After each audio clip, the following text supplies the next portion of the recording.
అందరికీ నమస్కారం అండి.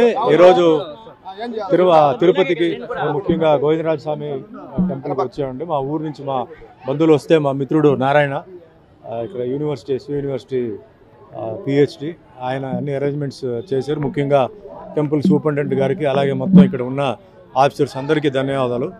చాలా విశేషమైన ఒక రోజు ప్లస్ ఇక్కడ చాలా అపునీతమైన ఒక టెంపుల్ ఇది. సో ఈ అదృష్టం కోసం ఎంతోమంది ఎంతో దూరం నుంచి వస్తున్నారు. సో కేవలం మా ఊరు నుంచి వచ్చారు.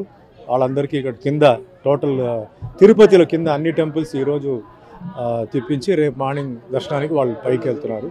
సో ముఖ్యంగా టెంపుల్ వాళ్ళకి, మెయిన్ కమిటీ వాళ్ళకి అండ్ సూపరింటెండెంట్ వేరే ఆఫీసర్స్కి అలాగే పోలీస్ అధికారులు వాళ్ళందరికీ నమస్కారం అండి. అండ్ ఇంకా ఇట్లా షూటింగ్స్ ఏమో తెలుగులో ఏమో ఇప్పుడు జీసస్ క్రైస్ట్ అనే సినిమా ఒకటి షూటింగ్ జరుగుతుంది. First time Jesus Christ character నేను చేస్తున్నాను. అదే కంటిన్యూస్గా జరుగుతుంది. ఇంకా తమిళ్, కన్నడ, మలయాళం అండ్ హిందీ ఈ భాషల్లో జరుగుతున్నాయి. బాగా బిజీగానే దేవుడి దేవాలో అన్నీ బిజీగా నడుస్తున్నాయి.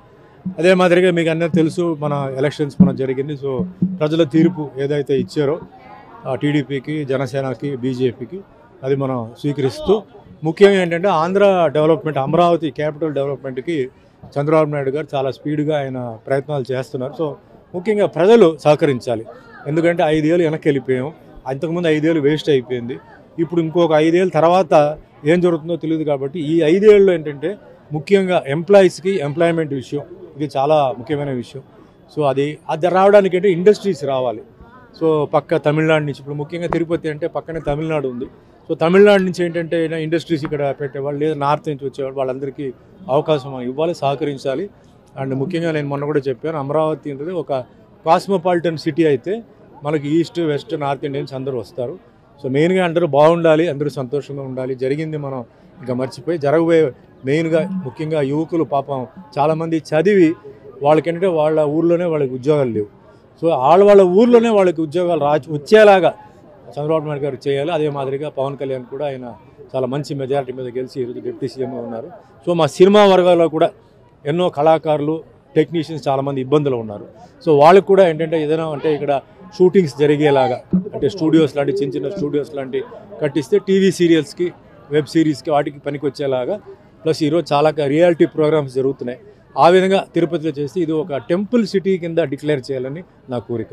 ఎందుకంటే ఎన్నో గుడిలు ఇక్కడ ఉన్నాయి. సో ఇది ఒక టెంపుల్ సిటీగా డిక్లేర్ చేయవచ్చు. దానికి నా రిక్వెస్ట్ దీనికి. అండ్ ముఖ్యంగా ఇంకా మంచి అభివృద్ధికి జరగాలి ఆంధ్రప్రదేశ్. బాబు గారి వల్లనే ఈరోజు హైదరాబాద్ అంత బ్రహ్మాండంగా ఉందంటే అది బాబు గారి డిజైన్. సో అదే మాదిరిగా ఆంధ్ర కూడా డెవలప్ అయ్యి అందరూ బాగుండాలని నా కోరిక. వస్తుంది సార్. ఎందుకంటే జనరల్గా సబ్జెక్ట్ తెలిసిన మంత్రి అయితే అండి మ్యాటర్ ఈజీగా సాల్వ్ అవుతుంది. సబ్జెక్ట్ తెలియని వాళ్ళైతే ఏమవుతుందంటే వాళ్ళు ఆలోచించి వేరే వాళ్ళ దగ్గర ఒపీనియన్ తీసుకొని వాళ్ళు చెప్తారు. ఇప్పుడు పవన్ కళ్యాణ్ గారు ఏంటంటే సినిమా మనిషే కాబట్టి సినిమా కష్టాలు, నిర్మాత కష్టాలు, డిస్ట్రిబ్యూటర్ కష్టాలు, ఎగ్జిబిటర్ కష్టాలు అన్నీ తెలుసు. తప్పనిసరిగా ఇప్పుడు ఉన్న పరిస్థితి నుంచి బెటర్మెంట్, ముఖ్యంగా చిన్న సినిమాలు బ్రతకడానికి ఒక మార్గం ఆయన చూపిస్తారు. అదే మాదిరిగా పెద్ద సినిమాలు కూడా ఈక్వల్గా, ఎందుకంటే పెద్ద సినిమాలకి ఎక్కువ రిస్క్ ఉంది.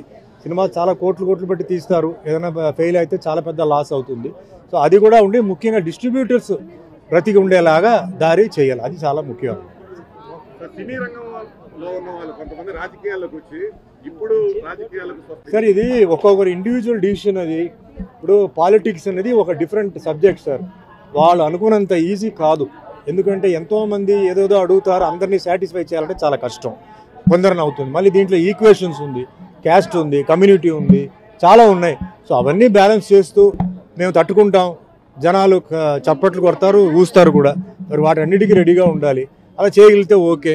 ఈ పదవి రావడం అనేది ఏంటంటే సార్, అది అందరూ ఏంటంటే రాగానే మనకి ఆ పదవి వస్తుంది అది చాలామంది ఊహించుకుంటారు. అది ఎవరికి తలరాతలో రాసి ఉందో అదే జరుగుతాయి. ఇప్పుడు మిగతా పనులు చూడండి, పని చేస్తే డబ్బు వస్తుంది, లేదా పని చేస్తే ఏదో ఇస్తారు. పాలిటిక్స్ అలా ఉండదు. పని చేసాం కదా, నాకు అది కావాలి ఇది కావాలంటే అది రాదు. అది చాలా ఈక్వేషన్స్ ఉంటాయి, చాలా విషయాలు ఉంటాయి. సో అలా ఉంటే పార్టీకి మీరు పని చేయండి, లేకపోతే మీ పని చూసుకొని వెళ్ళిపోవాలి అంతే.